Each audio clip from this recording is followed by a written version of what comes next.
coming in such numbers for this really important meeting. I'm absolutely delighted to see so many people here. I'm going to say just a few things about how we're going to run the meeting a little bit later on. But before I do so, just a couple of things to say. First of all, wonderful music that you've been hearing, played by Jean Toussaint, who is a parent in Coleridge School. So a round of applause, please.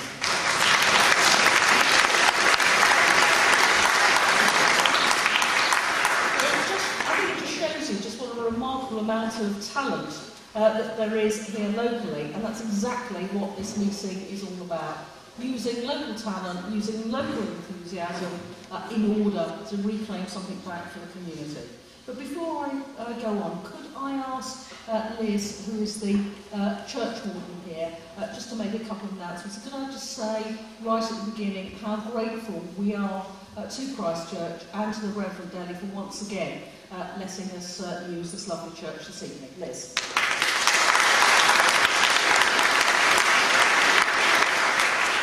Thank you very much, Barbara, and welcome to all of you. It's lovely to see such numbers in a church.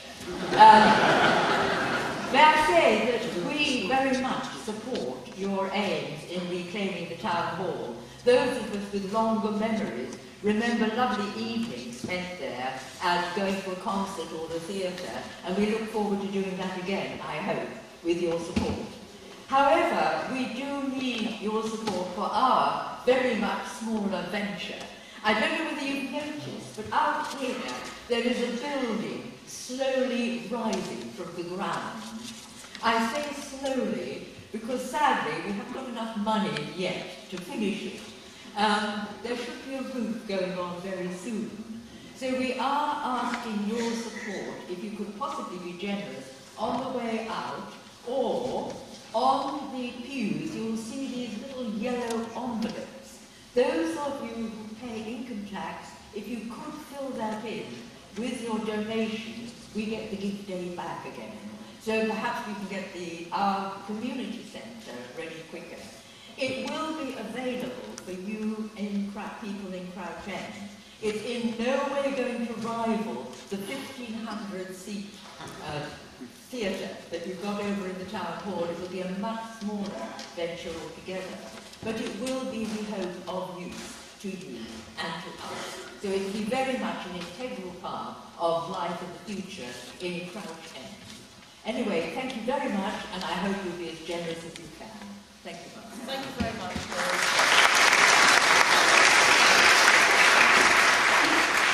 Can I just start with some apologies? Apologies from Councillor George Meehan, the leader of the council, from Anne Bristow, the Director of Social Services, Councillor Gideon Bull, Nikki Gavron and Lynn Featherstone, and also from Victoria Wood.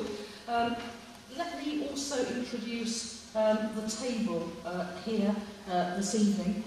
But before I start, my name is Barbara Roach. I'm the local Member of Parliament for Hornsey and Wood. On this side I have Councillor Judy Bax and Councillor Ross Laird. Next to me I have Mia Wegerson, Sheila Kavanagh and Stephen Hoyle, who represent the Action Committee, Crouch End for People. And our panellists, sounds like a bit like a quiz show, but our panellists on this side won't be speaking to us at this stage. They'll be answering some questions a little bit later on. What we plan to do this evening is we're going to have some short speeches from a number of people, local residents, people from the Action Committee, people with tales also to tell about the town hall, what it's been like, what it's meant to them, and what they'd like to see for the future. We're then going to have questions, and if this is acceptable to everybody, we've got a roving microphone. I'll take them in groups of 3, and it may not be a question. You may want to make a statement about what you would like to see the future of the town hall to be, or it might be a particular question aimed to a particular individual. And if you could keep them as short as possible, because what we want to do this evening is to get in as many questions or statements as we possibly can. What we're then going to do, after some brief concluding remarks from one of our speakers this evening, we are actually going to have a vote. You can see the resolution in front of you, and a copy of the resolution is there in front of you on the cubes as well. Now, what I do hope is that we'll be able to finish the meeting by 10 o'clock, if that's acceptable. That gives us a really good run of it, but also it gives enough people time to get home and do something afterwards, perhaps go and have a drink, or something sort of nice and sociable like that. Can I just say, just by way of a very, very brief introduction, that I'm not at all surprised that we have so many people here this evening who've given up their time. The reason is we know, just from the short time that the campaign has been going, that the website has been up, how many people love the building, how many people really do want to see a thriving centre for the community in Crouch End. I think it's a magnificent building, but what we have at the moment is a building that's used a bit for offices, that is decaying, but we know it's got asbestos in it. It is a Grade 2 star listed building. And what we have in front of it is a square with a rather sort of unattractive, scruffy bit of grass which is fenced in. I think we need to keep the people away from the pigeons as far as I can see, and it's not being used. And I think there are all sorts of possibilities about how that could be opened out to be really a centre for this wonderful village which is Crouch End, and not just Crouch End. You know, beyond it, there's all sorts of people locally, not quite in Crouch End, but not very far away, who are interested in it. What we are interested in this evening is to get your ideas. What would you like to see? It's very much a matter for you, and then we'll determine how to go forward. Now, I'm going to abuse my position as chair terribly and say I've got one idea that I want to put forward right at the beginning, otherwise you'll all be coming forward and I won't get my idea. And my idea is, and it may be a runner, it may not be, is I feel very passionately that we need another primary school for Crouch End. We know how many young families there are in this area, and I know what a problem school places are. If we had a revitalised town hall, we could possibly move the library into the town hall, expand that, and all sorts of other things going on there, and perhaps we could use the library building for a new primary school. So there are all sorts of possibilities. Some of you may like that, some of you may not like it, but let's put all of the ideas into the melting pot and see what happens this evening. So that is the programme for this evening. And what I'd now like to do is to introduce Stephen Moore-Pergo. Stephen's a very active local resident, a very active member of the Action Committee. And what Stephen is going to do is to open tonight's proceedings with some background to the campaign. Stephen.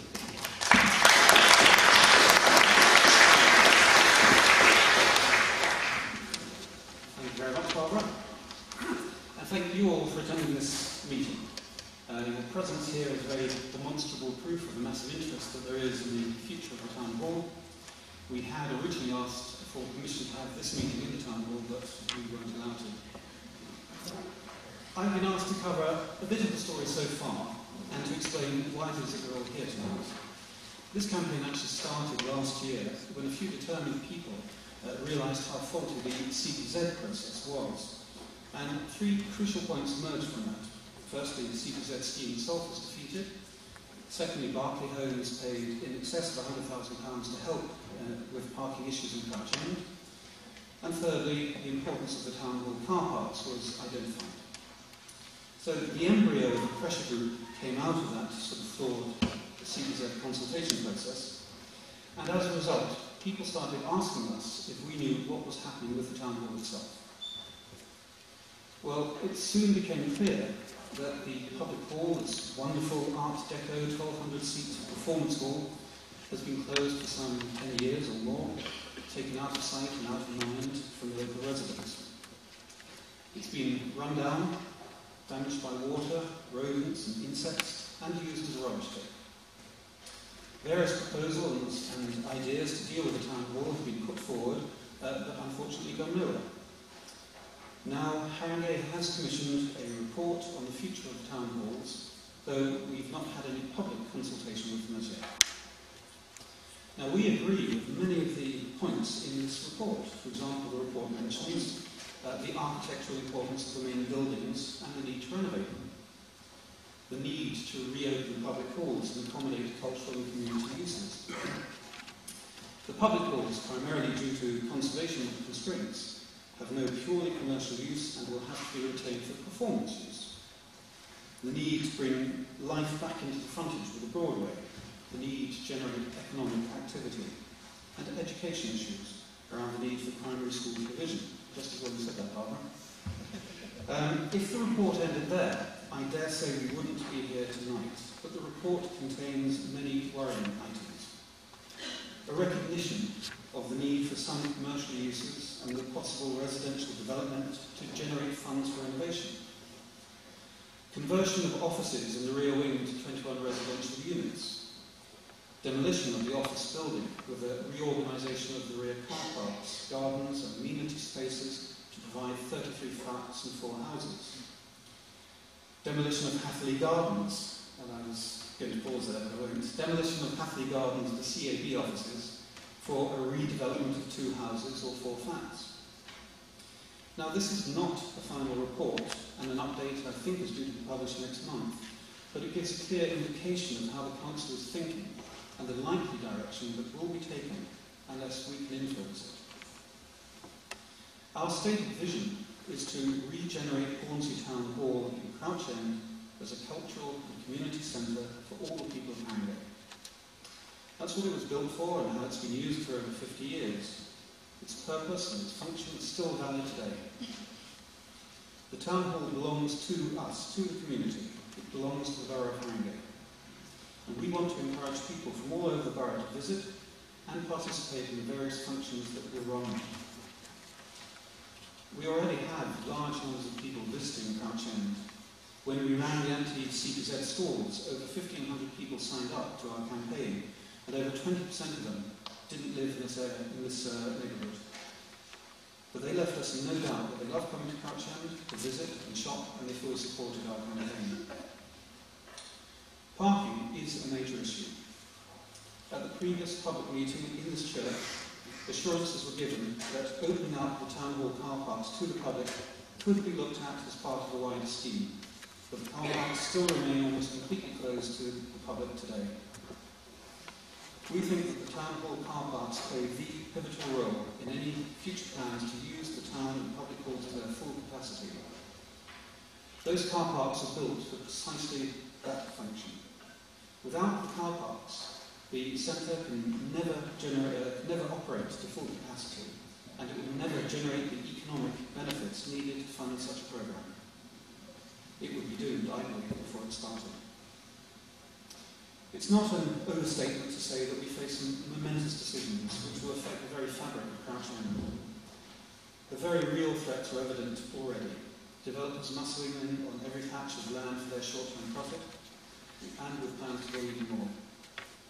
Our traders and their superb collection of individual shops face difficulties like never before, from massive commercial corporations to huge rent reviews that may force many of them to close. Doctors, dentists, schools and parking places are already in short demand or non-existent. And if the car parks are sold and more flats and houses are built, the situation will just get worse. And of course, the Town Hall is at the centre of it all. Harringay is today considering further asset disposal, sales of more land and buildings. It's the easy route to generate money. But we do not believe it is the right route, either for Hornsey Town Hall or for Crouch End. Harringay's decision-making process needs to change. The public must be consulted with due diligence, and we must collectively persuade Harringay that there are better alternatives.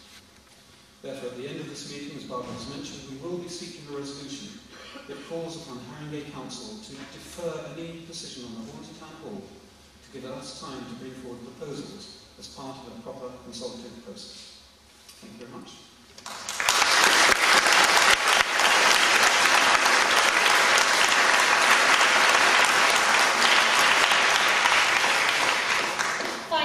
Very much indeed, Stephen. Now can I ask Councillor Ross Laird to come and speak to us. Ross. Thank you very much, Barbara. Well, one thing for sure, you're off to a great start. Goodness me, such a big crowd. It's excellent to see. And one thing also is that county council is not usually the quickest of decision makers either, so there will be a bit of time and we will hopefully be able to influence the decisions. Crouch End for People has obviously played a valuable role so far in terms of the CPZ campaign, and we all recognise the good work that was done there. But perhaps just as importantly, it has galvanised people, it's brought the community together, it's actually creating a difference for this community. The Town Hall and associated buildings are a great asset, but sadly, right now, are not accessible to the people. Whatever happens, that needs to change. The buildings must be accessible for public use. But let us start by saying something about the car park, which Stephen very clearly made clear was very important to the future of the town hall. Certainly as a party, we've always supported the use of the car park for public use, and we want to see the car park being opened as soon as possible. There is perhaps an issue over the longer term. How would it be used? Is there other things which could be used for the space, etc.? But certainly for now, can't see any reason why we can't be considering using the car park for wider public use. The hall itself and associated buildings have obviously got huge potential. To me, though, there are a few basic principles which we must be looking at. Firstly, any solution must be sustainable. Secondly, it must be for everybody in Haringey. Thirdly, there must be a unique selling point about the town hall. There's no point in us creating a duplication of Jackson's Lane or another Bernie Grant Centre as is proposed in Tottenham. There has to be something unique about the Hornsey Town Hall. And fourthly, ideally, it should not be a constant drain on public parks. I think that's a tough set of criteria to meet in itself, but I think it's a fair one.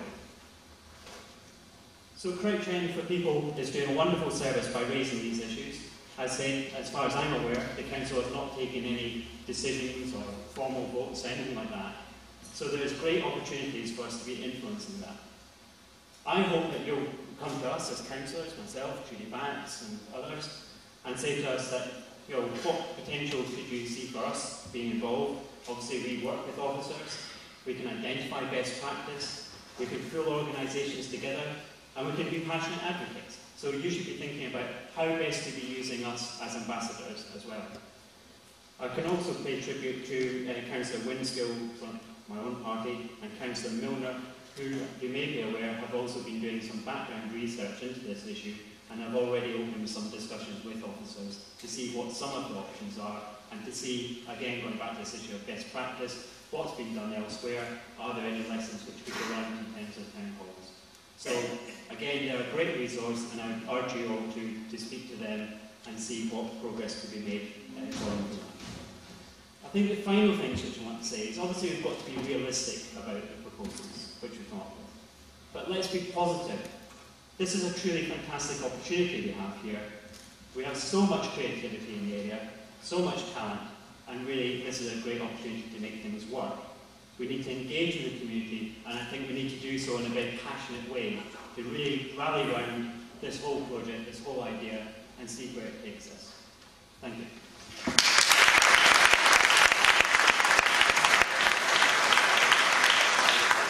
Thanks very much indeed, Ross. Can I now ask Annie Miles to come up? Annie's a local resident and also an actress, and Annie is going to provide some history about the town hall.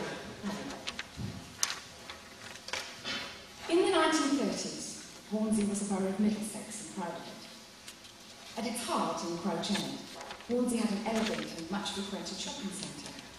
There were quality grocers and butchers who made home deliveries of goods ordered by local householders, or perhaps more frequently by servants.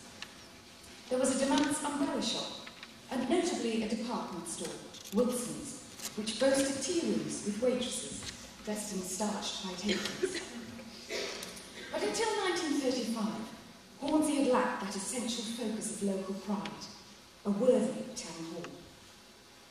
During the early 20s, the council had found itself able to purchase a large plot of land bordering onto the Broadway and developed it as parkland. Despite its irregular shape, it was chosen to set the seal on the borough's development and to be the site of the new town hall. In 1929, the borough announced an architectural competition for the project, and over 200 architects entered. The winner was a young New Zealander called Reginald Uren. The council's decision was unanimous, and such was the public goodwill that the new town hall took only 15 months to build at a cost of £103,000. With its clean brick lines and distinctive tower, the design was seen as modern and progressive. In the early 30s, this young architect was very much in the news, having won the Manchester Building Trades competition and then Hornsey Town Hall. Later, his company was responsible for the building of John Lewis in Oxford Street and Norfolk County Hall. Its careful brick detail, unusual for the time, can be traced back to Hornsey Town Hall. The town hall itself, a Grade II listed building, won the Reaver Bronze Medal Prize for the best London building erected between 1933 and 35. In 1965, the architect Mr. Uren was the first person to be awarded the New Zealand Award of Merit for Architecture. So much thought and care went into its design to ensure that all who used the building would be comfortable and aesthetically pleased. I quote from the Hornsey Journal of the day. "The dignity of the chamber is not that of a dim ecclesiastical building or of a stuffy law court. The chamber is well lit, and the ventilation system is similar to that used in the Assembly Hall, so that if a soporific atmosphere is engendered, it will be due to other causes." And again from the journal. "On entering this hall, which accommodates over 1,000 people, one gets the impression of dignified simplicity that at once attracts attention with its walls panelled in walnut and polished teak floor beautifully sprung for dancing. There is a service hatch which communicates with large, well-equipped kitchens below, so that hot meals can be served with the efficiency of any West End restaurant. Our town hall was formally opened to the public by the Duke of Kent on November the 4th, 1935. Let us travel back in time again, courtesy of the more poetic Hornsey Journal. An expectant hush, children's excited cries, a crunching of tyres on the newly strewn gravel drive, and the Duke of Kent's long, low, black and chromium Bentley drew up at the steps of the new town hall. Through thousands of onlookers, he drove down the Broadway, circled round the clock tower, and entered the forecourt of our new town hall. A staccato word of command, a rattle of rifles, and the whispered strains of the national anthem. Men removed their hats. To great applause, the Duke of Kent was told by the mayor, "We here in Hornsey pride ourselves on a well-governed, progressive community, and the hope of the new town hall, situated as it is right in the centre of the borough, might bring our community even closer together and form, in every sense of the word, a civic centre."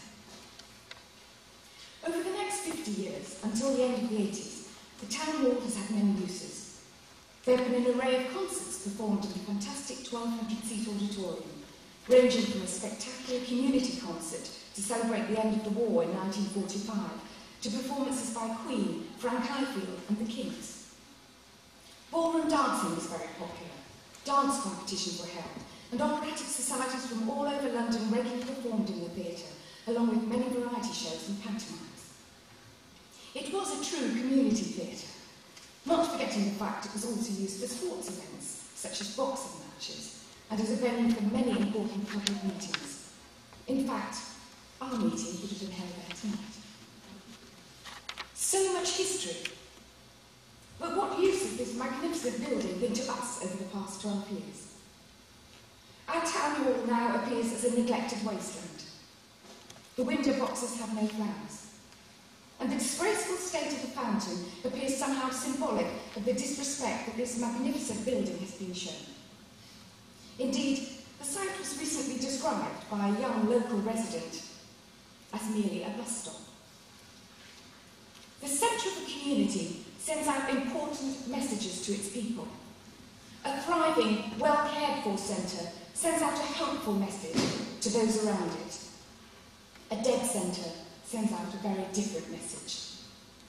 Let us, the people of Haringey, work together to bring this important and award-winning building back within our community. Thank you.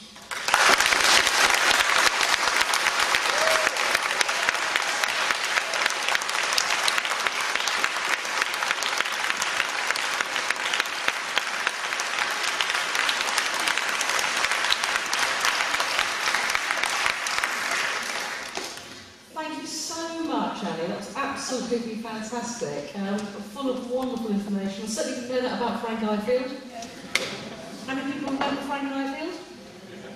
So do I.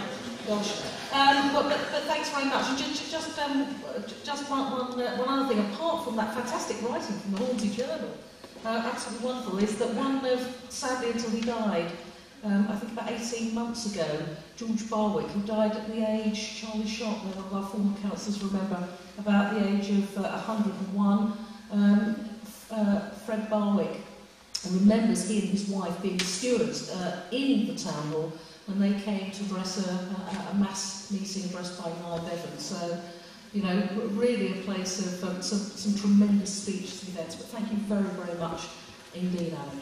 Can I now ask Councillor Judy Bax to come and speak to us? Thanks, Judy.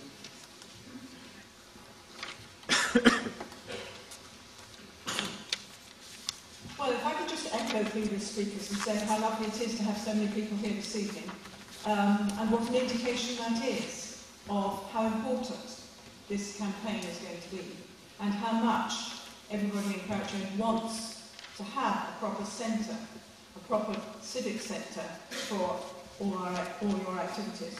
I say our because I'm a fringe member of Crouch End. I live halfway from here, Archway Road. The time is right for this meeting, and I have done a little bit of research to find out where we've got to in Harrogate Council, in what has been done about Hornsey Town Hall, and what plans have been made, which you've heard a little bit about already, and I just want to take that a little bit further. The Council is in the process of doing some very careful work around what the possibilities are for Town Hall. It has been so badly neglected that it is in very bad shape, as you all know. You can't have meetings in there at the moment because of the fire risk, and it would cost huge amounts of money to even get, put that right. There's asbestos, as has already been mentioned, and it's been very, very much neglected, the whole fabric of the building. There are offices in use at the back, and there are a lot of people who work through on the right-hand side as you go in. Various departments of the council do work there. So it's not totally gone, but the main halls are in a shocking state of neglect. Now, the following work has been undertaken and is being prepared at the moment. It's a conservation plan being worked on, which is a blueprint for the future of the building, detailing the conservation works that are needed and what adaptations could be made. And this plan will be agreed with English Heritage, because quite clearly it's of great architectural interest and merit, and a lot of it will need to be preserved as it is.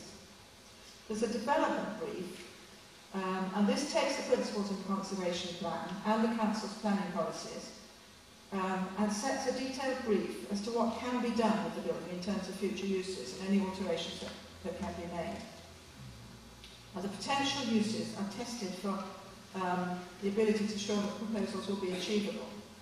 So what they're doing there is looking at the range of options that the building could be used for. And then there's the financial questions being looked at. Because one of the reasons why the whole thing is in such disrepair now is because the council hasn't had the money to put into it to maintain it at a proper level. And there is a real question about future use, the future ownership of the building, and whether it would be better to do some kind of a trust, or whether it would be better to sell some of it or parts of it to a developer with conditions about how that should be used. Parts of it should be used for public use, and other parts could be developed, and so on. There's a whole lot around that area which is being considered and which will need to be talked about. This is all being undertaken by the planning department and the property department within Harrogate Council, and no decisions have been taken at the present time, except that this work needs to be done so there's greater clarity about what the possibilities are. Finance is a key factor. The council cannot afford to run the building at a loss, and will be looking probably for some sort of mix between private development and public use. And the point was made already, it really can't be run as a drain on the public purse. And I'm sure lots of people have all sorts of things to say about that. But that is a very serious consideration. Consultation is also extremely important, and that is, as a council, we are committed to listening to what people say, and we are developing and we are trying to become better, more listening, more responsive council all the time. And some of you may raise the ironic eyebrow, well, I'm not sure about that, but I assure you that as we are developing neighbourhood assemblies, as we are trying to listen to the voice of the people, we are concerned, since we are your elected representatives, to work with you on finding the best possible solutions that we can to this particular interesting and fascinating project. The timetable, as far as I can see, as I understand from the notes with which I've been provided, is as follows. It is anticipated that there will be a report on the what the work has been done around options and so on, put forward to the executive of the council in January. It won't propose exactly what should be done, but it will propose a range of ways that we could take forward the whole arrangement. And the council is then committed to putting any proposals out for public consultation. Now, the time is right, in fact, between now and January, for lots of ideas and things to come in. I've been talking in particular to somebody called David Bond, who works in the, I see you nodding here, who would be very, very keen to meet with a small group of representatives and talk about ideas and possibilities and ways of taking things forward. And the way in which matters are progressed will depend then upon what option is chosen eventually. There has been some consultation already with various interest groups and special interest groups. And there's, well, Crouch End is a wonderful place for societies and groups of all sorts. And hopefully all of those will be heard and all of those will feed into this.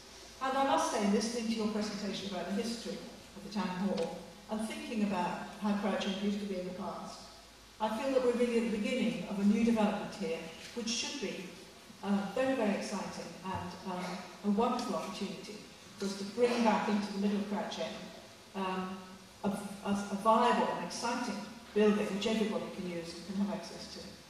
Thank you.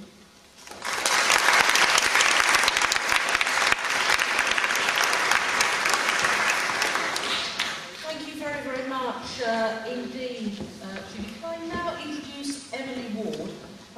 Emily is the founder of the North London Performing Arts Centre in Muswell Hill.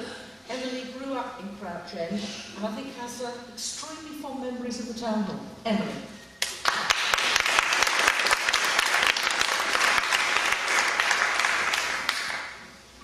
Thank you. It's nice to be here and to see that so many people have come out in support of what is a beautiful, beautiful local building. The beautiful picture painted by Annie is so far from the sorry state of the town hall today. It really brought a lump to my throat. Certainly I'm sure it did to some of you. Where's the picture of the town there? I was told that was the first picture, I'm sorry.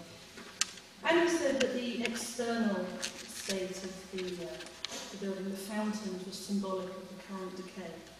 I went inside recently and saw the grand piano that we briefly saw in the historical picture, and saw it had been placed underneath the leak in the roof.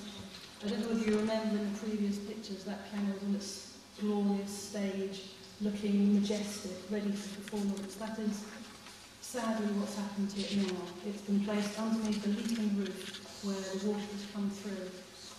And this, to me, sums up the state of the town hall now. It's not viewed as a performance location. It's not viewed as part of the community. It's a waste. These are keys, and there's no way anyone can nip in and rush off a concert for the local community. There's nothing there.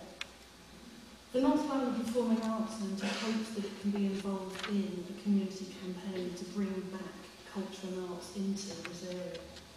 We're based currently in Muswell Hill, and I'm sure some of you know it. We have 1,500 students, children of all ages. We also have links with many other organisations, both with adult education, with special needs and various other people. I feel that the town hall really needs to be given back to the community, and an umbrella organisation has to be used to put forward what is needed in this community, which is education, which is... I totally agree that the library used for a school would be absolutely amazing. But what we have to be very careful of is that the council plans are not for this. They want to, and Judy said, no decisions have been taken yet. I mean, let's not let the council think that this amazing building can be taken away for a mix of commercial and residential use. Under the excuse of lack of sustainable options, it's down to the council to develop sustainable options with the community and with the people in the council.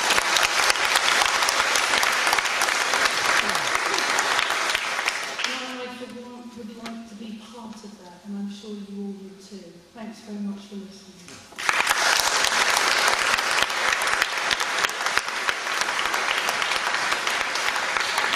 Thanks very much indeed, Emily. Can I now ask Jack Ellis to come up? Jack is an actor, be very well known to many people, also a local Hornsey resident, and is an active member of Crouch End for People. Jack. Thank you. Hello. It's fantastic that so many people from Crouch End have turned up tonight. And I'm finding it, actually, I find it very moving that so many people turned up. Thank you for coming. I wanted to talk tonight, let me just take my jacket off first. I want to talk tonight about history. Not the history that's studied in textbooks, but about living history. The social and political history of Crouch End and its neighbours and its people. Now, the foundation of Crouch End and its neighbouring villages was thought out with love and care some 100 years ago.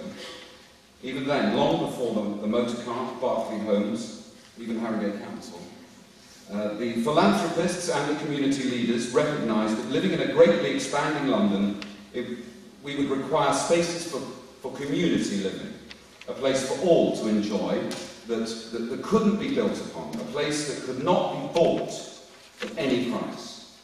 Now, we're lucky in North London.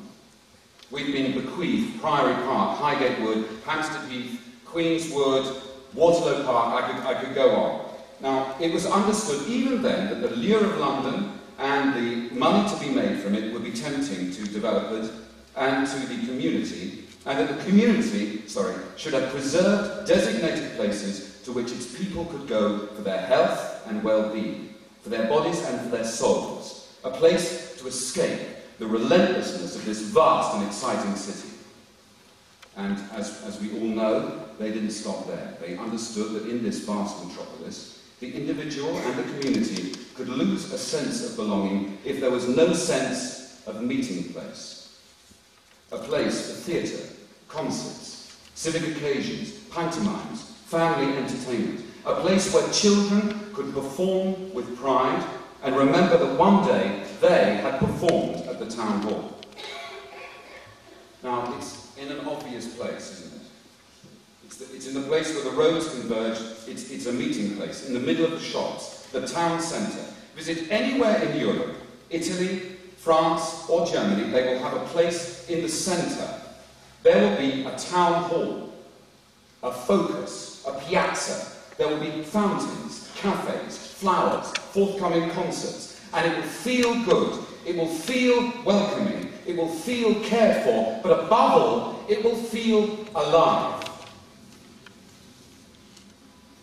Now, in Crouch End, we could have that. We could run a place for the community by the community. We always did. For decade after decade, Hornsey Town Hall was a thriving place for all. Ironically now, we are better placed than ever. The place is absolutely chock full, and I can see some of them tonight. It's full of artists, actors, musicians, directors. It's got to be worth a try at least. Now, I started talking about history. That's what one generation passes down to the next. How the mantle is passed, adapted, improved and passed on.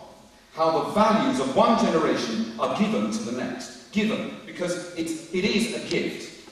We were given a gift from a people, many long gone from this world. Now, they gave us places, parklands, open spaces, and a beautiful town hall. Places to enjoy and celebrate. Places to keep us alive in this glorious city. Not just functioning, but alive. And one day, we will be remembered by the younger generation as having passed on our gifts timeless gifts that cannot be bought. We want them to know that we fought for them, that we valued what we were given, that we didn't sell our inheritance. Selling the town hall would be selling the heart and soul of our community. We must not be for sale.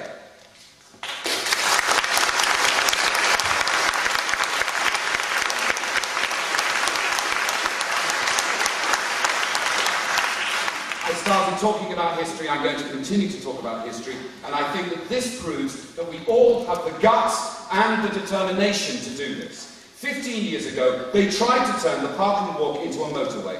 The community fought against and won. They tried to bring in a Waitrose, but the community knew it would destroy our local shopkeepers and the village field to Crouch End. They fought it and won. Last year, they tried to bring in a massive 400-seater pub restaurant in the Berkeley home site opposite. The community united, fought and won. They tried to bring in a CPZ on the back of it. The community fought this and won. This year, they tried to build a massive development on the Texaco site. So massive, it would have blocked the sunlight and the warmth of Rokesley School playground. The community fought this and won. The developers took it to appeal. We still won. In September, developers tried to build on the gardens of the people in Oakfield Court. We fought it and we won. They took that to appeal. We won again. Priory Gardens, Cecil Park, I apologise for those living in Cecil Park. Developers tried earlier this year to build on their backlands. The people united and they won, and they are still fighting. Now, we already have a history. We have a really good history. A history of creating good places and a history of defending them. Now, I pay tribute to all the hundreds and hundreds of people in our community, past and present, who have played part in our history. Friends, please, tonight I ask you as a community to keep those historic values alive by joining our campaign. Please, let us reclaim this town hall.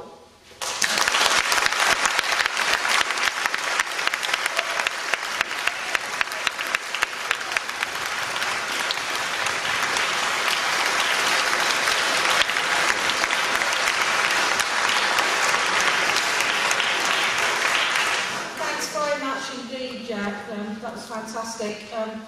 All those battles were there and won. There are still going to be some more, and it's worthwhile really being reminded what this is all about. We're now drawing to the end of this part of the evening, and very shortly you'll have your chance, because this meeting's about you. But just before this, we want to finish our presentation with some visual memories of Crouch End, which we hope you'll really enjoy, and I'm really looking forward to seeing these. Thanks very much indeed.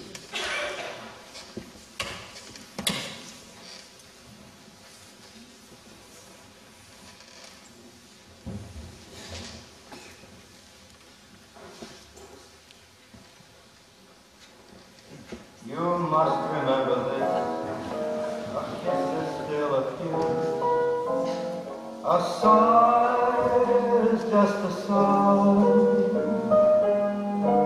The fundamental things apply as time goes by.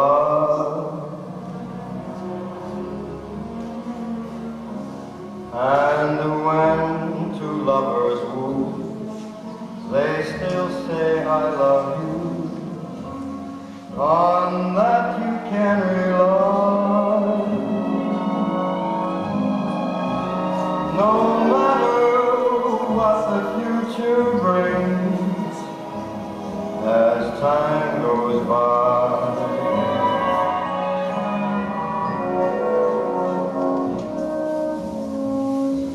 Moonlight love songs never out of date.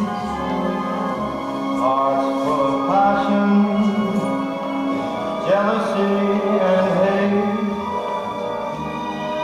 Woman needs man, and man must have his mate. That no one can deny. It's still the same old story, a fight for love and glory, a case of do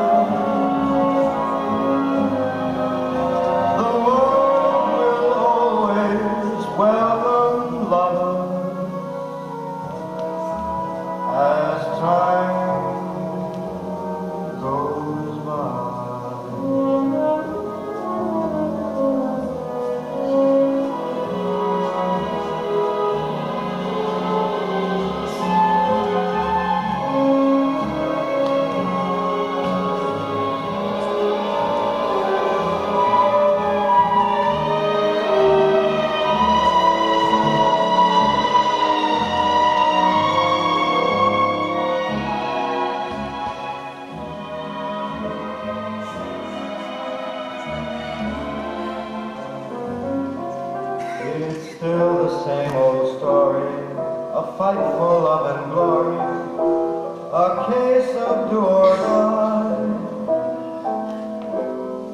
The world will always welcome lovers as time goes by.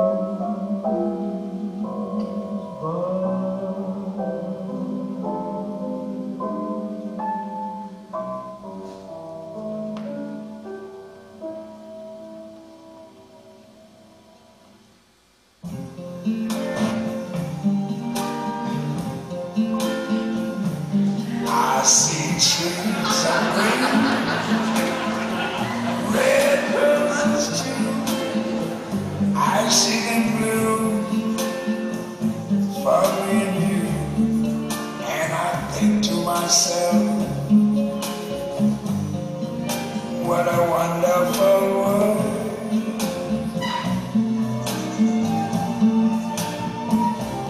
I see skies of blue, clouds of white, the bright blessed day, the dark sacred night, and I think to myself,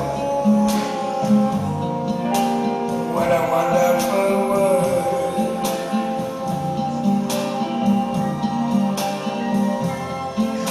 The colors of the rainbow, so pretty in the sky, are also on the faces of people going by.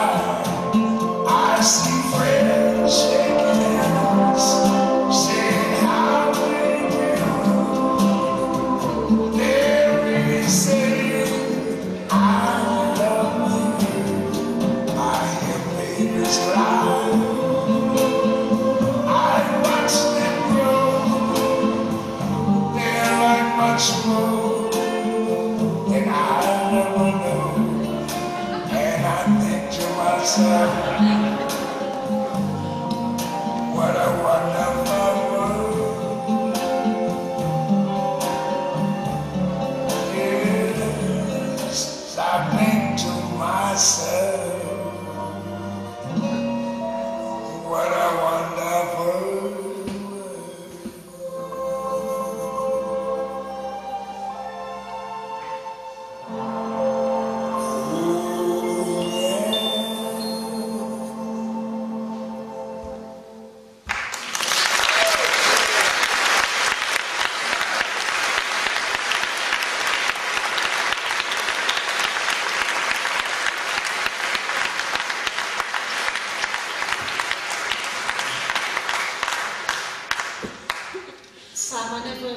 I always told you never to play that song again. Not really. I always wanted to say that. So can we actually have a big hand for Ahmet and Rob who put that together? Fantastic.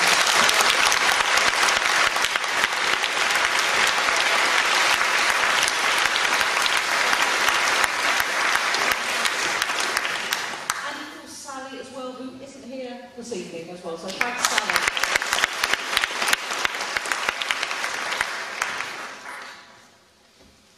Absolutely great. I hope that's really put you in the mood for asking questions. Because today's event, this evening's event, is obviously about the campaign, it's obviously about information, but it's also, hopefully, to have a really enjoyable evening as well.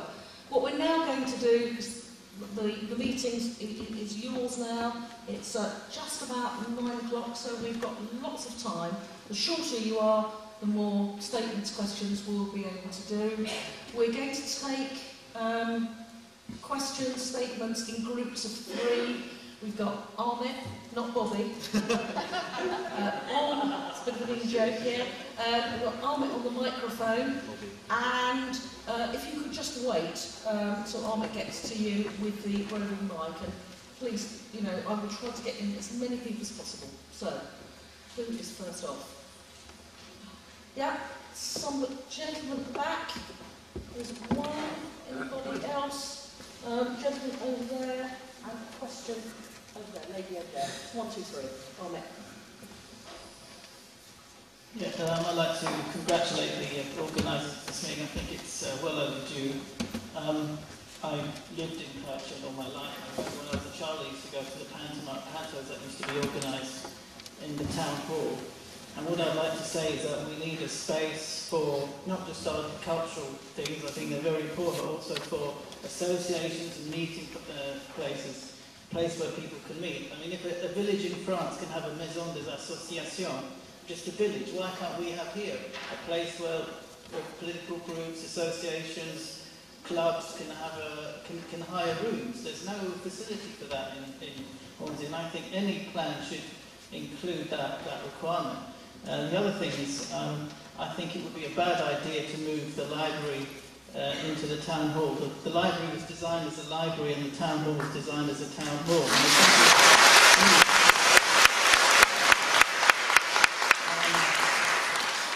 I mean, not so long ago, I mean, we talked about lack of space. Not so long ago, Harrogate Council was selling off school land to build flats, and now they've created this problem. I think it's possible for us to there is demand for people to use space. I think there is probably enough land there to build a school or something, and I think that should be proposed. I don't want the library closed down and moved into the town. I think it should be kept where it is.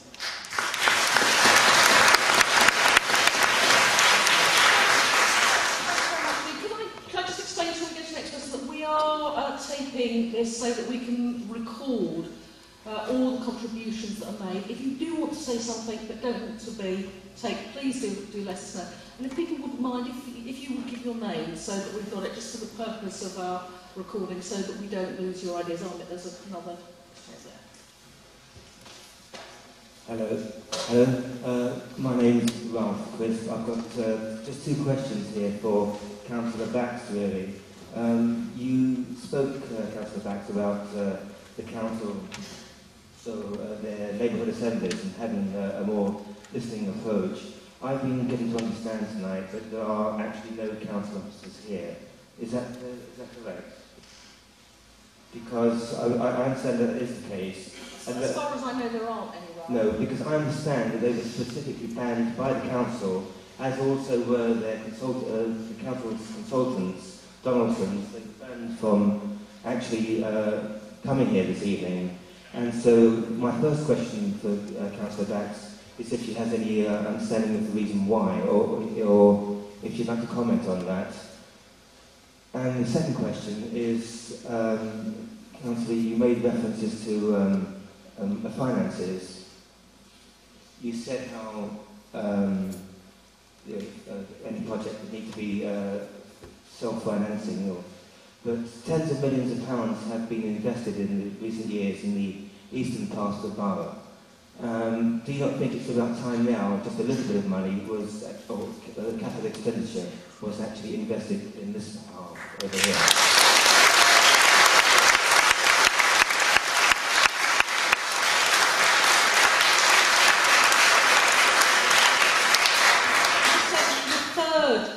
In the contributions, and then we'll come back to Judy for an answer on that one. I think it was just over there, Ahmed. Yeah.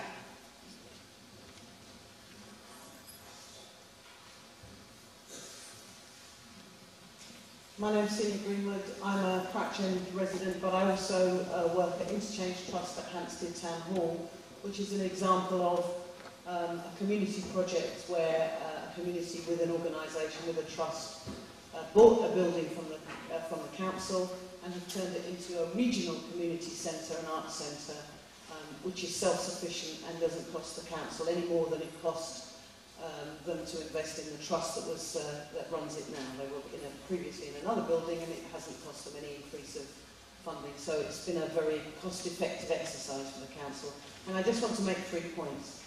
The first is when the council talks about the profits that can be made by selling off that building, I think they're mistaken, because it's covenanted, it's a listed building, and most developers, once they start to investigate actually what they can do with that building, are going to back away. And that was the situation that Camden was in when they tried for many years to sell off Hampstead Town Hall, and in the end were only too pleased to get it off their hands for a relatively small amount, because it was costing them vast amounts of money to keep it empty.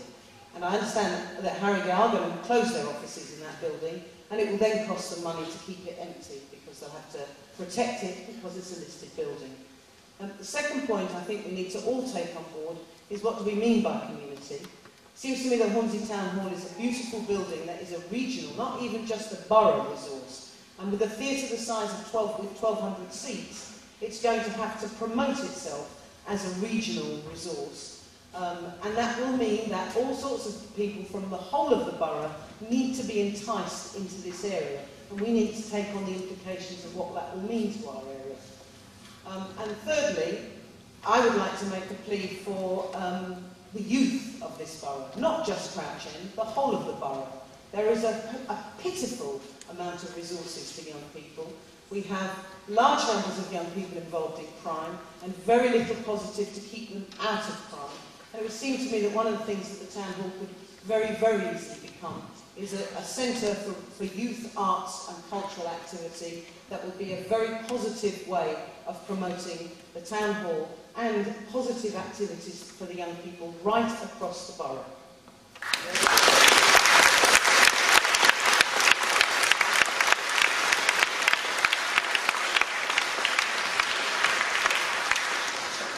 Thanks very, very much indeed. Can I just draw everybody's attention to this bit of paper?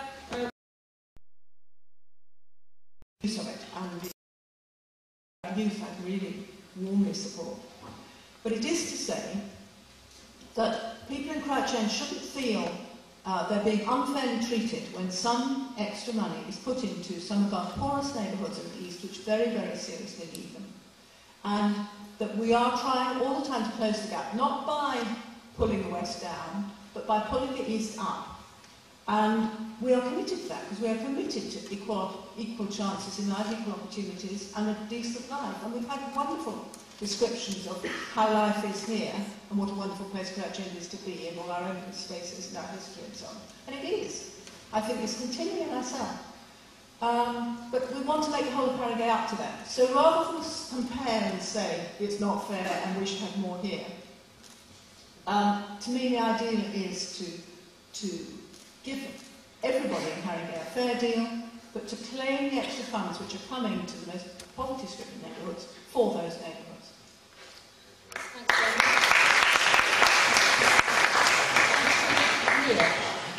I just want to explain a couple of things. I think we've explained in this document all of our general views about the future as we see it of the town hall. I just want to react to a couple of comments that were said, Celia, in particular. I think we want everybody who's got views about the possible potentiality of the place to come and talk to us. I think we're trying to be as inclusive as possible at this stage, because we don't even know what kind of year we're going to get, but I think we need everybody that has got this kind of views to come and talk to us specifically about them. And I think you're right. I think if the town hall works correctly, by definition, it's going to invite people from not just Hornsey, but from the entire Harrogate, not people from further afield, because it's too big. Too many things can happen. If you think about it in terms of 7 days a week, 24 hours, then there's a daytime. It's not just youth. I think youth is walking around the streets not knowing what to do in Crouch End, and they need a place to go to. But what about the mothers and the elderly? And the whole place must have an inclusive approach to it. And I think that the whole approach from Harrogate needs to change about it, because it's not a question of generating finance for anybody. It's a question of generating the place for the people. And I don't think we want to go and buy the place from the council. It's ours. I think they need to give it to us, and they need to help us as much as they can in order to be able to open it for everybody. And I think going back to the first point, that's why we need to create some kind of an umbrella organization. I think everybody who wants to join is to come and join. And we'll find a way of how this whole thing can run, and whether it's a trust or whatever. And I think any organization that wants to join, surely there's a big enough place for everybody. And I think it's just the will of the council which is required in order to allow us to move forward with this. Thanks very much.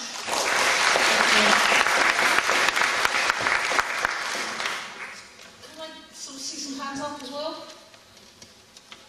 Yeah, that's a lady over there in shirt on. Another lady here, and yeah, Jacob, isn't it? Jacob, yeah, over there. Hi, hello, my name's Jude Plackett, and I just want to say also this is absolutely brilliant. I'm really glad we're all here. Talking about history, I have a memory that in about 1996, another group got quite a long way down the line in terms of developing a proposal which was quite definitely put to the council. They got quite a long way in terms of developing plans, in terms of developing funding proposals. I think they were even looking at getting lottery granting.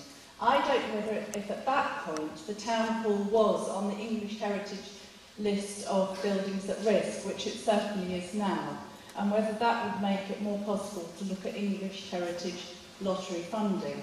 And I'm wondering whether any of the people from the Crouch End for People group have had contact with any of the people from that previous group. And I hope they have, because it seemed to me that it was absolutely disastrous what happened to them, that they really had a very good, and quite similar to a lot of the things that have been suggested here. And it would be a shame in a way if the wheel had to be reinvented, and if some of the planning and funding proposals that those people had could be shared with the group who are, you know, involved in this now. Just wanted to make that point. Thank you very much for raising that. Just two things. I think what's unusual about this time is just this level of community sort of action and support, not when plans have been presented, but almost right at the beginning, which is different. Just to say, we have had a letter from Delcia Keat, who's the Historic Buildings Advisor, North and East London team of English Heritage. She was invited, unfortunately, she couldn't come this evening, and she says, with regard to the Town Hall's future, I hope I can assure you that English Heritage is committed to working closely with Haringey to find a sympathetic and, very importantly, a sustainable use of this important Grade 2 star listed building. We would be a statutory consultee on any proposals for alterations or changes of use, and the local authority organises any public consultations or meeting. We will, of course, be happy to attend. So, if you like, they're in the loop, and we are talking to them. Thanks for that. I think there was a lady over here, and then it was Jacob O'Callaghan. Yeah. All next.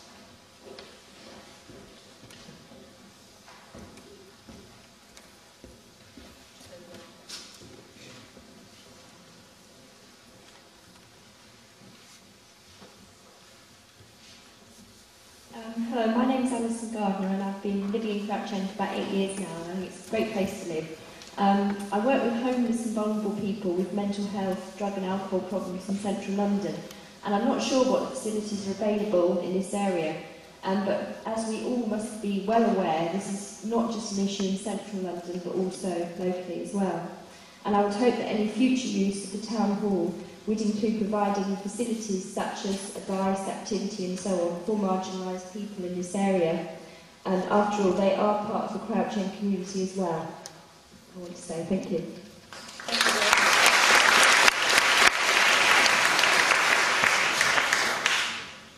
Jacob, it was next, just along the road. Well, it's a bit like the collection. Hi, my name is Jacob O'Callaghan. I've been a local resident here for about 40 years, and I'm a conservation officer of Hornsey Historic Society, who've been fighting for 30 years to keep our historic buildings up and running.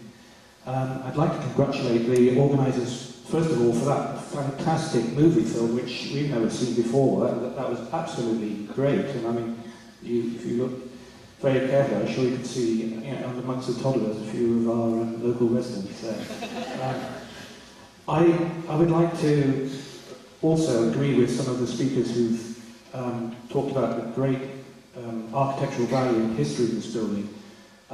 It is fantastic, and I remember going to a meeting there, an actual council meeting, and just marvelling at the leatherette seats, the whole design, the whole way that there was this fantastic modernist building which completely fulfilled its brief. It is absolutely, and the detailing, and if you look at, you know, the metal work on the front of the door, and even around the electricity buildings, the the sculptures on that. They're absolutely fantastic. In my opinion, it should be upgraded to a Grade 1 building. I would just also like to agree with the people who are questioning the very basis on which the council proceeding. Why are we suddenly being told that council buildings are redundant, just like we've been told that we don't need loos anymore. Now in the age of the internet, we can have a cyber P. So, I mean, why do we need to be told that buildings like this, public buildings, need to make money? Do we ask our schools to make money? Do we ask libraries to make money? No. They're part of the things that we take for granted. We pay our council taxes for. I mean, we ask our councillors to make money for us when we give them the salaries that they now take. When in the days when the town hall was going, councillors did this public service for nothing. I'd like to ask two questions also. Why is it that David Warwick, the Chief Executive of Harren Cape Council, is planning apparently to spend money on converting a new building for the council because they are moving out of the Civic Centre, horrible, ugly building you may have seen in Wood Green. Why are they spending money on this when we've got a purpose-built building already in Hornsey, up and running and waiting to be used? Why is a building like this? It's not happened just by an act of God. Buildings turn into ruins because of deliberate decisions not to repair them, not to keep the roofs up. As Ruskin said, all you need to do is do that.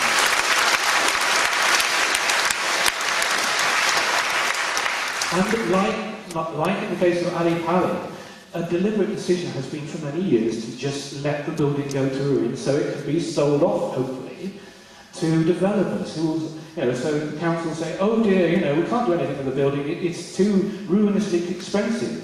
No, it isn't. It only got into that state because you let it get into that state, quite frankly.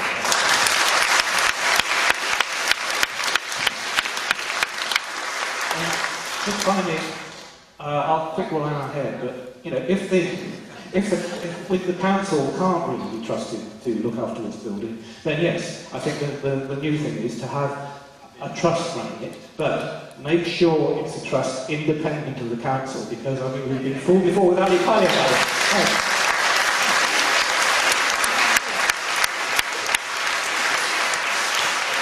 Thanks, Jacob. Sheila. I just wanted to answer Duke, the first speaker. Yes, we are very well aware that there have been a number of attempts to use the town hall in the past. And, we've had stalls and people coming up and saying, well, why do you think you're going to succeed? There have been other attempts that have failed. I think there is a fundamental difference in that this is the beginning of a consultative process which is to include the entire community. And I don't think that was the case with the previous attempts. In answer to your point about us not duplicating effort and making sure people's previous experience is brought into this process, we are certainly trying to do that. And I assure you we had a very, very long invitation list for people to come along this evening to join in at the beginning of this consultation process. The other reason why it's different now is that something is definitely afoot. This isn't just the perennial, they're talking about the town hall again. The local authority, it would appear, has commissioned at considerable expense a detailed report. They're going to have to do something with the town hall. I hope they're going to do something with it, having spent all that money on having somebody telling them what they can and can't do with it. So that it would appear that there are going to be long-term decisions made within the next few months, a year or two. And that's the difference now. This is a consultation process which must begin and it must be followed through. And it's not going to go away. That was what I wanted to say to Jude. Thanks very much. Ross and Len want to come in. Just a very quick point in relation to Jacob's points about the accommodation strategy that the Chief Executive is currently looking at for the Council. He's absolutely right. The Council is looking at options for moving out of the current Town Hall and moving it's up in Harrogate and moving to a new site, probably in the redeveloped zone just at the back of Wood Green. However, one thing that I think we should all keep in mind as well is that this is going to have quite a big knock-on effect to Crouch End. I mean, a lot of those people who currently work at the Town Hall and the offices there, they are going to be relocated somewhere else. That means quite a knock-on effect on the local economy here as well. So a lot of the traders here who currently rely on, even just people popping out for doing their shopping afterwards or going to the cafes and buying a sandwich at lunchtime, they're going to be hit by moving workers out of this neighbourhood and up to some centralised location. Okay, some more questions, statements? Yeah, in the second row there. Gentleman here and gentleman at the back there. Sorry, I will come back to the other side after that. Hi, my name is Robert Robinson. I just say I'm particularly pleased that this meeting was organised tonight, otherwise I feel compelled to join the rest of the youth in Harringay and smashing up cars and graffiti. Generally speaking, I thought it was boring. But really, I'd just like to highlight 2 points in the resolution with which I'm particularly pleased. The first is the idea of a cinema in Crouch End, because Moswell Hill have got a cinema. We've dreamed of several.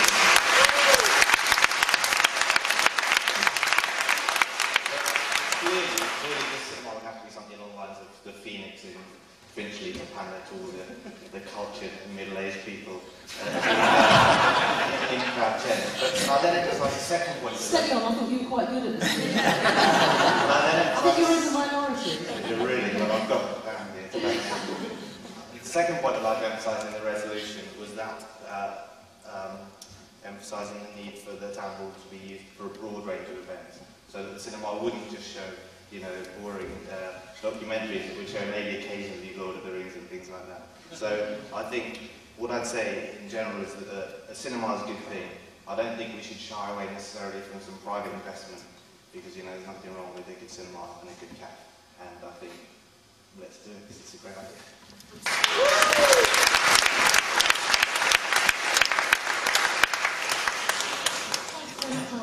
There was a gentleman here and a gentleman back there, and then we'll go on this slide. And I know Jack Ellis wants to come again. It was just, Ahmed, it was here, I think. Third back here. I'm Peter Barber, and I'd like to, first of all, say that I've been involved with Lauderdale House, which is a great 2-star listed building since the late 1960s. In the late 1960s, it had been gutted by fire, was lying neglected. Camden decided that it needed to be demolished. It was in an even worse state than Hornsey Town Hall. It's the duty of town councils to be negative. It's the duty of the population to be positive. The population was positive, and I think now that Lauderdale House is one of the most thriving community centres in North London, and there's no reason, I think, why Hornsey Town Hall can't be the same. You just have to overcome the natural scepticism and caution of the council. At the same time, I have to say to the group who are trying to get it going, that the only reason why Lauderdale House became a success was because we were totally flexible, because we didn't go into it with a clear idea of exactly what we wanted to do. We let it emerge, and it did emerge.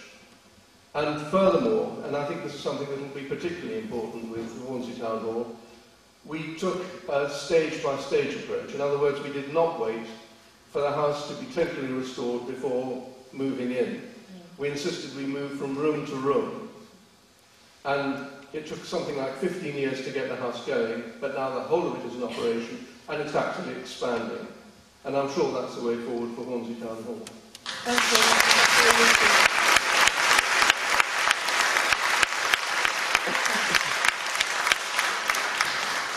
Gentleman just there.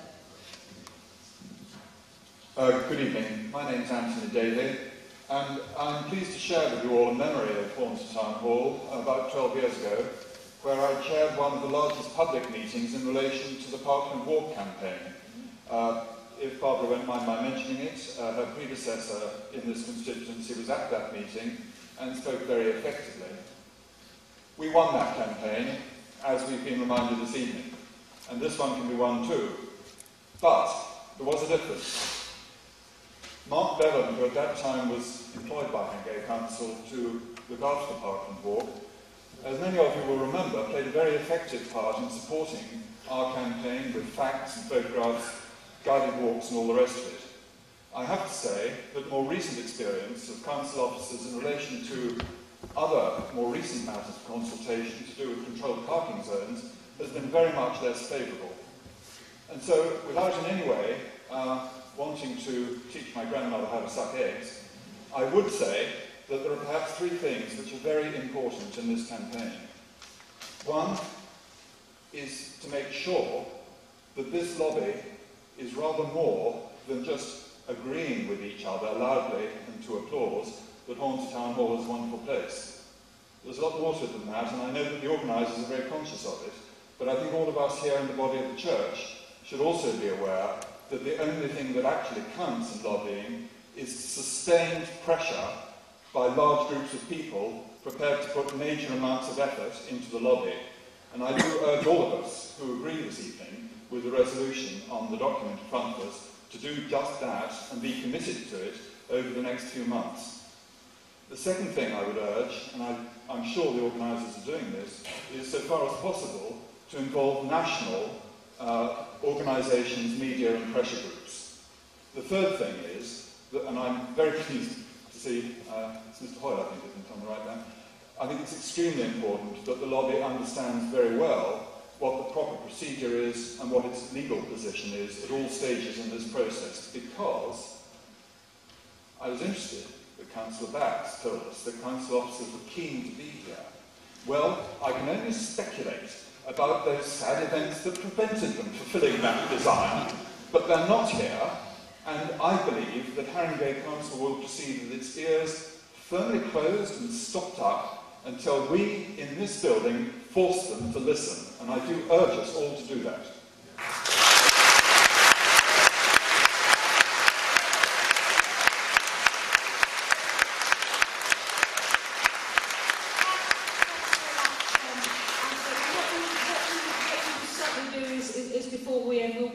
We'll be talking about the way forward. I'm going to ask Stephen Hoyle to come in. Stephen, praise there for lawyers. Very rare indeed. Yeah, as a sort of lawyer myself by background, but a long time ago now. We welcome that. Stephen, you wanted to reply? I'd just like to reply on some of those points. Our desire in getting this action group and a broader discussion going was a fear that large parts of this site would be sold off to developers who we believe are ready to buy it, and there would be some nominal effort made in relation to the town hall. Whereas we believe that the whole site could be taken into a trust, and we don't see why we'd have to pay for what's put into the trust. It's community property, that it would put into a trust, and the widest range of people would use the premises. We'll be told that it will be very expensive, but as some speakers in it have said, you don't have to do everything at once. We believe the funding is there.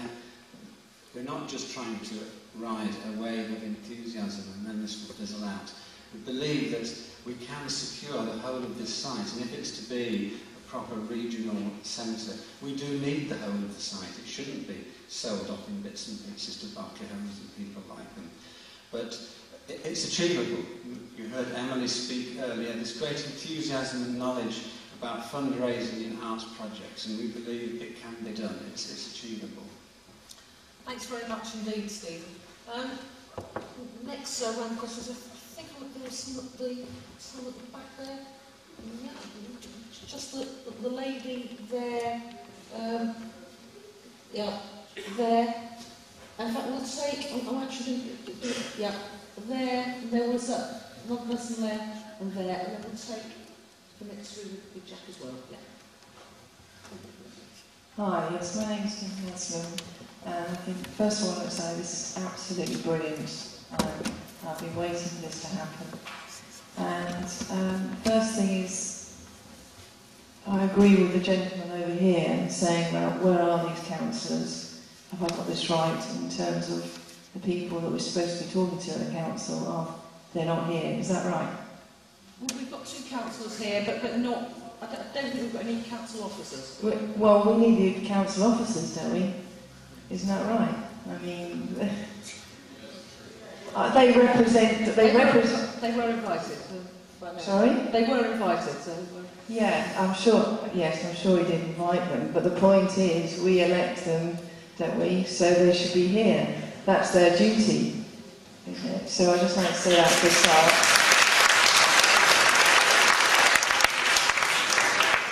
And the second thing is that I've lived in London now for, I think it's nearly 20 years now, and it's a brilliant place, but it's a lonely place at times. And that's why, you know, the sense of community is so important to bring people together, particularly in a big city like this is. And so that's why it is so important to have a centre in Crouch End. Crouch End is just one part of the whole of London. And why do people congregate in one part? You know, it's they want a sense of community, which is always, a sense of community is always different to different people. It means something different to different people, but they all want the same thing. At the end of the day, they want to be able to have a place to meet. And I think that's just so important in a big city, you know, so... Sorry. No, thanks very much. I think you're absolutely right. There was another one there. Something for you. I've forgotten your promise. I think my conclusion was that you can't put a price on it. You just cannot put a price on people wanting to come together. I think we'd all agree with you. Thanks very much. Hi, my name is William Vinell. I'm a civil servant, unelected, and I work on social services policy, which is part of local government. I saw the figure of £3 million bandied up that we might get if half the building was sold off, and really slightly picking up on the woman from Hampstead and her comment at the start. £3 million is very small beer in terms of a local council's revenue each year. I don't know what Haringey gets, 300, 400 million. So it's a tiny sum, and it will be a one-off sale. So the idea of selling the place for some money to start with seems rather foolish. The second thing I wanted to say is government policy, and I'm not saying whether it's good or bad, I'm just saying what it is all about councils sustaining local communities, providing local leadership, providing community places where people can go. And it seems slightly ironic that the first councillor gave us a list of things that any ideas for the town hall would have to do, when the list he gave was actually government policy and is what people are proposing tonight. So, what I'd like to ask the councillors is, one, what is Haringey's council's policy to maintenance of its assets? And number two, how does that relate with its role as a local leader of communities?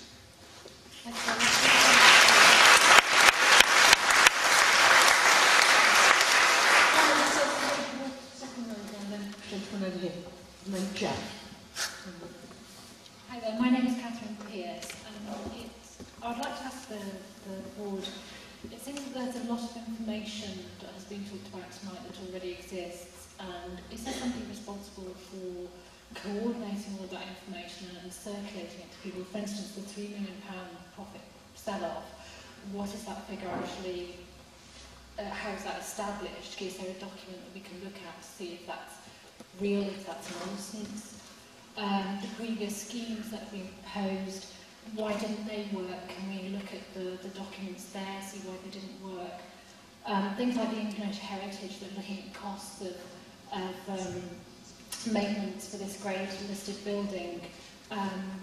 What are those costs? When will that report be coming out? There's a lot of information that we could use. We're talking about timescales, but those will evaporate really quickly. And I think there needs to be somebody who coordinates all this information, circulates it to people so we can analyse it, we can use it, and within the time, because these things, it seems like we have forever, but actually we don't. And there's a lot of information that we could use for our argument purposes for this town hall. So I don't know if there is somebody responsible or if that's part of this evening to establish a group that will take responsibility for doing that. Thanks, Raj. We will deal with the gentleman there.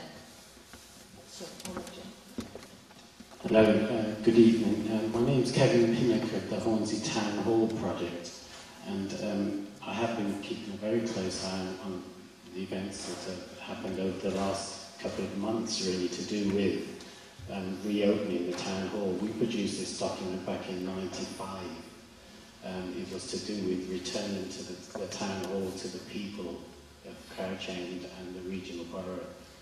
And we really had a lot of struggle just to get this document up and moving, and the only reason why we didn't successfully get through with this was because we were blocked by Mount Theatre School, who wanted it to expand their business. And the other reason was because we were a young group off the street that just didn't have the track record to follow this through.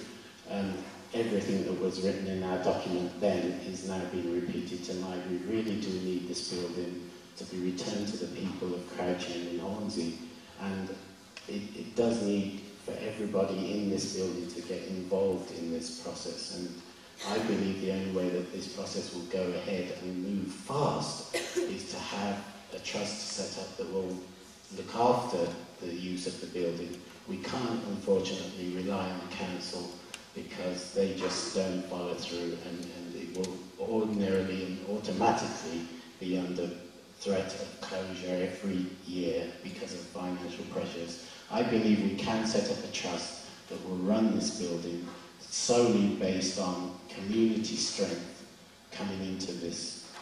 The documents here, it's the same thing that we're doing now. I do thank everybody for coming down, because it's one of those events that if we don't do something about it, if we don't keep putting pressure in our local papers and putting pressure on our councillors to make something happen, it will die and developers will move in. So it's important that everybody does fill out those sheets that have been given, give their ideas to the members, and I will do everything in my power to support everything that's going on here tonight, just based on the history of what's going on here.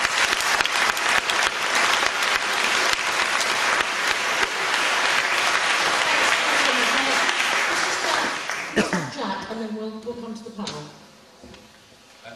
Really, sorry, it goes back miles, this answer to a question about the cinemas, is that we've actually had a enormous interest from Mainline Pictures, who run the screen cinemas. So there's absolutely no reason why we couldn't have a screen on the end, or a screen on the Crouch. I mean, the facts are we're trying to secure the building at the moment. That's the most important thing. What can go inside it artistically can serve the entire community, and the whatever shape or form the theatre takes, the whole place is there to serve the community. Really. That's all I wanted to say. Thanks, Jack. Can I just, before we go to the next round of questions, can I just go to answer some of the points? Judy, do you want to deal with the question about assets and council's policy? Yes. Question on assets. You asked two questions. What was the council's policy on the maintenance of assets? And I think the council's policy now is that it's very keen to maintain its assets, but it has burnt its fingers quite badly in the past. For example, on the Alexander Palace, which was given to the council as a generous gift with some money, and which has cost the council money ever since. And that made the council very, talk about the council as if it's something, but the council is all of us people on the council, has made us rather nervous. But yes, the financial situation that the council is now in is very much better than it was some years ago. When I was thinking about why did Hornsey Town Hall run down so badly, I think part of it was that, and as we saw in the pictures, it was built as a town hall. At one time it was a town hall for the elected members for Hornsey. And there was a different town hall at Wood Green and there was a different town hall at Top. And when they were all put together, then Wood Green was in the middle and won the kind of central position. And both the others began to decay. And as we look back now, we can see that that was a terrible loss and a terrible deprivation to the people around those particular centres. But I think that's part of the history of it. And I would say that now the council is very conscious about trying to bring all its buildings up to a reasonable standard, a certain amount of investment, not especially has gone into the libraries. There's been a lot of expenditure on schools. The push is always, if you're short of money, are you going to do your frontline services or are you going to maintain your buildings? And in the past, that's been a difficult balance to maintain. And it's why I'm in favour of frontline services when things to hard, and that's where I think the deterioration started. However, we've got to make that change. You've got to make that change. You've got to apply the pressure. On the question about how does the council relate to local communities, well, in multifaceted ways, I should think is all I can say. We are trying to be a listening council. We are trying to take notice of what people say. And on the question of officers not coming to this meeting, in some senses, officers have to do what councils, your elected representatives, tell them. And your elected representatives have to listen to the electors. So it is appropriate at a meeting like this to have members of the council, and here we are. And I should introduce, we've got Quincy Prescott sitting over here. And I'm not sure, I thought I saw another member or two sitting over there. So we have got people here listening to every best thing and writing it down. And we are serious. This isn't about saying, oh, what a wonderful crowd going away and doing nothing. Not at all. And we do want to respond. We do want to respond in a way which listens to both the loud voices and the gentle voices and makes something good come out of it. Thanks very much. Nick can talk about some of that very important question that was raised about information and perhaps about the website as well. Yes, you're right, there's a huge amount of information. I think it's a huge effort, especially to Mark, who sit down here, who created this fantastic website. Am I not on? Yeah. Okay, start again? Yes. So again, thanks to Mark for sitting there and running the whole fantastic display. Also, created the website. Project for people, you all got it in front of you. It's got a huge amount of information on it. We're trying to log everything that we can discover, whether it's council minutes, whether it's reports that they publish, whether it's whatever we found over the last 6 months. As organisers, we can do it. It takes a lot of effort to get it, and I think again. So first of all of you that want to just get information, you can just log on the internet site. We keep updating it as much as we can. And secondly, all of you that have anything to say, more than just the meeting tonight, if you can log on and just register, there's a place to register, and just tell us anything that you can do to help, and I can assure you that we'll come back to you and talk to you about it. There's also a telephone number that's not always manned that you can try and ring if you want to say something specific. And I think what we're trying to say is that we know that this is a huge task, and I totally agree with the previous page that we mentioned Lauderdale House. We know it's going to be a step at a time, and we know it's going to be an extremely long journey. And I think we all also know that we have to get and work with the council to get to the point that they allow us to do something with it. And the possibilities and the potential reality of the place is huge. I just want to highlight one more issue here to do with the car park. I just want to I don't know what everybody else thinks here, but and it's not pro-car or anti-car lobby or all the problems that seems to come to the newspapers all the time about the problems with cars. We can't get away with the idea that if this car park is sold to flats, I cannot see and we cannot see how anything can happen on the town hall. And I think it's crucial that the whole lot together is kept together as one unit. And whether the library becomes a school or not, I think it's a fantastic idea. But the whole thing together is going to be under one concept, and that's why we all have to stick together and put pressure on the council to make sure that they deal with us at that level of what do we do with the whole site and the future of the whole town hall and the car park and the library and the gardens, so that something positive can come out of it at the end. Thanks very much.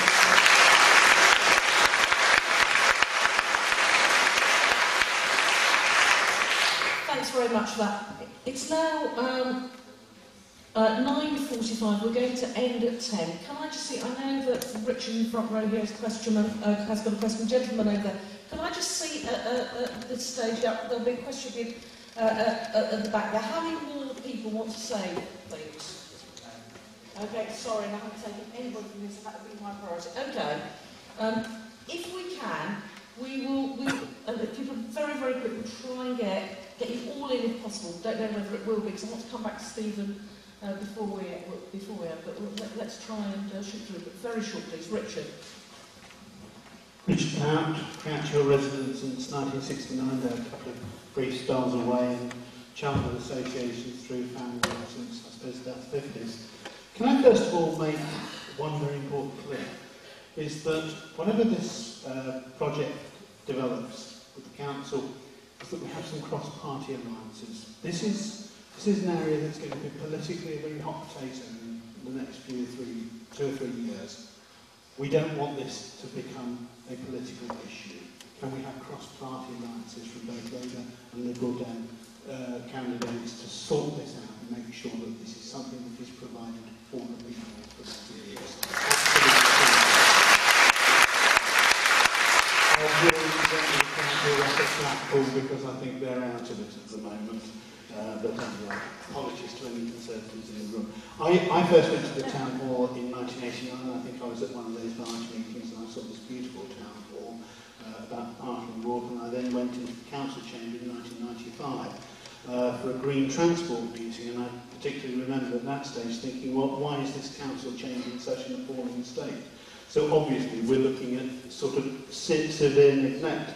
If anybody saw the restoration series or parts of it on the telly over the last couple of months, you'll realise that some quite large buildings can have quite substantial money, and £1 or £2 million can go a very long way to restoring a building with community effort. So I think that is a point that needs to be made very carefully. We can actually get a lot out of a very small amount of money if it's spent carefully. Sorry, and with respect to Nigel Wilmot, who I know put a very great deal of effort into it, a lot of money was wasted in the Alexandra Palace. Okay, we're going to now move on. Thanks. Yeah. Richard, We also do need to Richard's bring a green transport sustainable access policy so that we do not have car parking problems. Got good bus Thanks a services. lot. Right.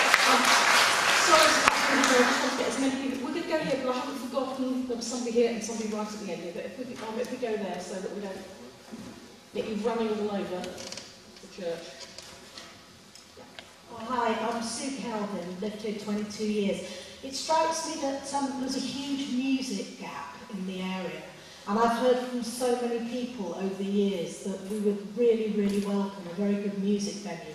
Years ago we actually tried to open one and we were blocked constantly by the council in terms of getting a music licence.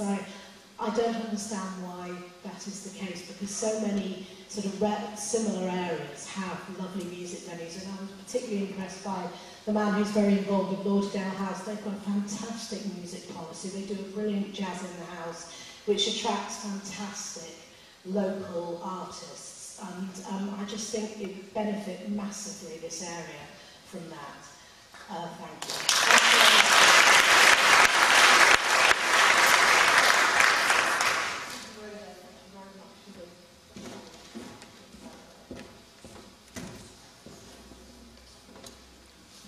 I'm Sally Mustoe. I ran Crouch End Festival for 4 years. I would like to congratulate the people who organised this evening, particularly with promotion. I think it's excellent. There's just one minor point I would suggest. The people who've been in the town hall must have noticed the extraordinary wood, wonderful panelling in there. And if you're doing more photographs, I think you get a lot of supporters from people much wider than Crouch End if you had photographs of that panelling. Thanks very much, Sally.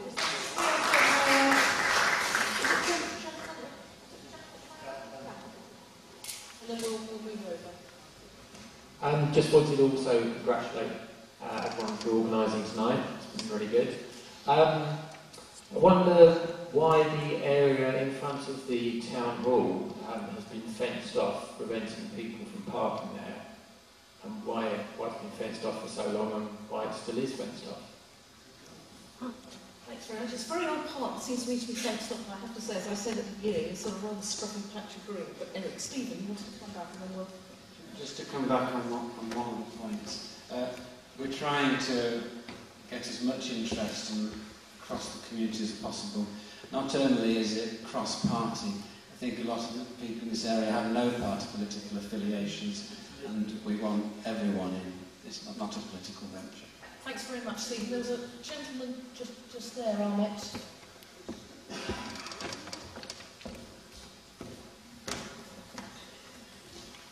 Hi, I'm Simon Livingstone. My wife ran the Texaco campaign. We all congratulated ourselves because we beat the developers, and then they went to the inspectorate and we beat them there. There's another planning application come in. So just really to go to the chap here who's saying you've got to be ever vigilant, you've got to be ever dogmatic and about your lobbying. And that's a very important point. I'd also just like to say that I'm acting chairman of the Hornsey Conservation Area Advisory Committee, and we do a regular job for the last 20 years looking at planning applications and trying to keep the fabric of Crouch End, which is very special, safe. But I still applaud everything that's going on, but we're always looking for members, and we are going to be fighting this as much as you are. Thank you. Thanks very much, Tom. I'm very glad you mentioned Texaco, because we know it's back again and we're going to have to fight it again. So thanks very much. There was a gentleman right at the back there. And after that, can I see who else is before I bring Stephen in? Right, there's two at the back. One person there, and then it'll be back to Stephen. It's right at the back. Two at the back, and there's one person there. And then we'll go to Stephen. Good evening, Madam Chair. I'm Perry Clune. I'm a local resident, have been for 35 years. There's an urgent need for a meeting place for people who run voluntary groups. We've been priced out of existence by the high hourly rate charged by people to allow us to meet.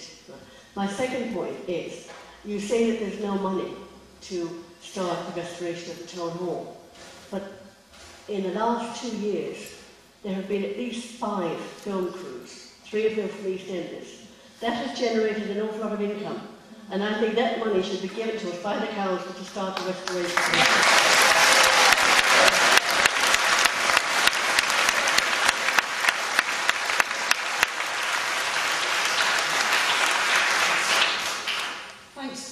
Indeed, there was one there, wasn't there?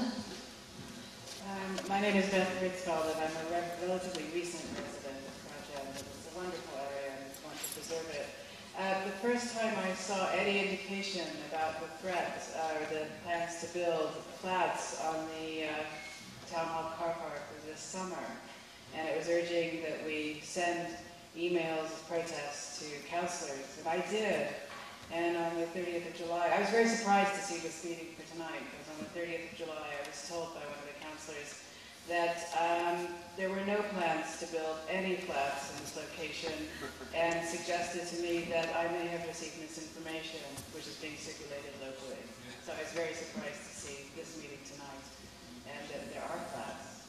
So I just wanted to erase that. Thanks very much indeed. The final question, I think there's somebody at the back there.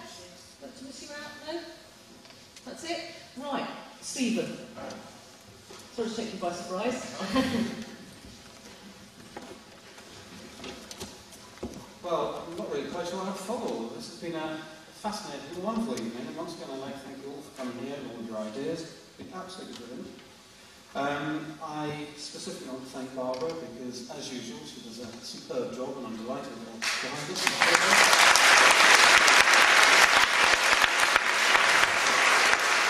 I'd very much like to thank both Ross and Julie here, because it is proof that I think the Council is beginning to listen. It's a beginning, because I think there's a lot more still to be done, but I'm really encouraged by this, and I'm really encouraged by the fact that it is cross-party.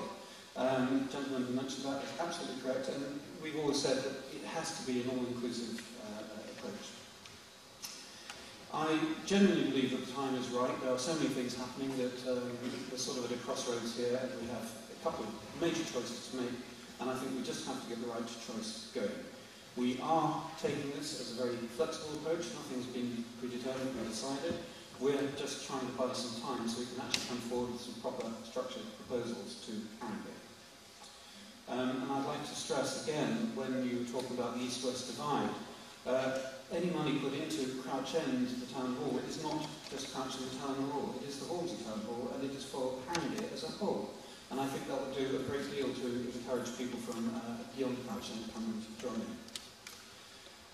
In terms of information provision, I'd also like to compliment Haringey. They have an extremely good website, which is, you'll correct me if I'm wrong, www.haringey.gov.uk. And through that, you can really find out a tremendous amount of information. You will be able to access all the different reports that have already been prepared. future meetings that are coming up, etc. And you'll see also all your councillors there and contact points which you can use and you should use. And a very small point, Haringey does have an excellent reputation for music, I have to say. Before I ask this resolution to be adopted, just a couple of small points. You have already been reminded about these questionnaires. Please do fill them in. It's very important for us to get as much feedback as we can. And so you can just get them in from the side table on the way out. If you have any general help you can offer, or specific skills, please log into the website and let us know. We will try and keep that website posted for future meetings and updates that are coming through from the council. For example, something you will do is try and participate more in the actual council meetings. There's a meeting of UDP, which is the Unitary Development Plan, on October 29th. And one way that Haringey judges interest in what it is talking about, what it is proposed by, is by the physical number of bums on seats, the number of people that actually turn up to these meetings. Sometimes it's very difficult, but it's always a fascinating insight into their own process. But it's really important, if there is an issue going on, whether it's to do with parking or the future of the town hall, that you do try and attend. Finally, I'd like to thank all of the people who worked so hard and so well together in such a really short period of time. You won't believe how little time we have to prepare for all this. We have been united by this common cause, and we share the belief that we can succeed. This is a team of residents who are doers and achievers, and we invite you to join us. I can personally attest that if your day job is sometimes lacks a bit of a challenge or is a little bit repetitious, this makes a fantastic change and is a great opportunity to be involved in something different and worthwhile. So without further ado, I will now ask you all to support our resolution. The main aims of this resolution state that we want to turn the town hall into a multi-functional cultural and community centre, open for cinema, theatre, concerts, events, local community, children, etc. Open the large town hall car park for the use of cars sending residents and visitors to the town hall as a pay and display parking facility, and reclaim the area in front of the town hall for a multi-use European Covent Garden-style piazza. The meeting calls upon Haringey Council to defer any decision on the Hornsey Town Hall to give us time to bring forward proposals as part of a proper consultative process. Thank you.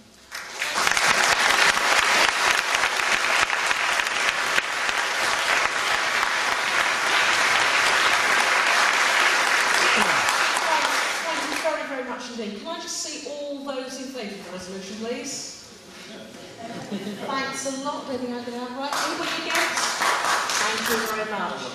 Right, well, I think I can say that an overwhelming majority voted in favour. And what we would like to do is we'd like to send a delegation to the local authority to present the resolution. Has everybody agreed with that? Yes. The other thing that we would like to do, obviously subject to health and safety, and it can be done by having, different groups, and we want the council to open the town hall on Saturday the 18th of October for public viewing as well. So people to go and see what's there.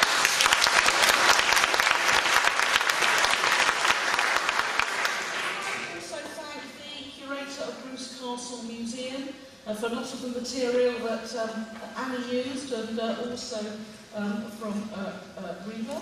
Can I also remind you as well that the family service is at 10:30 here on Sunday, and everybody is welcome.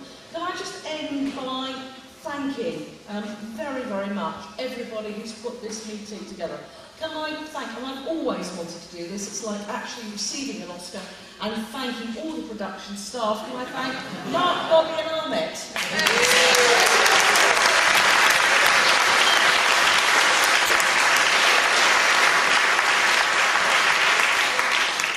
We've had 500 people here this evening for not too inclement, but not a wonderfully warm day in October. I think that's really an achievement, and the age group has been fantastic. From 15 upwards have actually come here. Thank you very, very much indeed. You've been a fantastic audience, a fantastic meeting to chair, and as I always say on this occasion, much, much better to chair than any of my colleagues at the House of Commons. Thank you very much. Thank you for your support. Let's go on to the show now.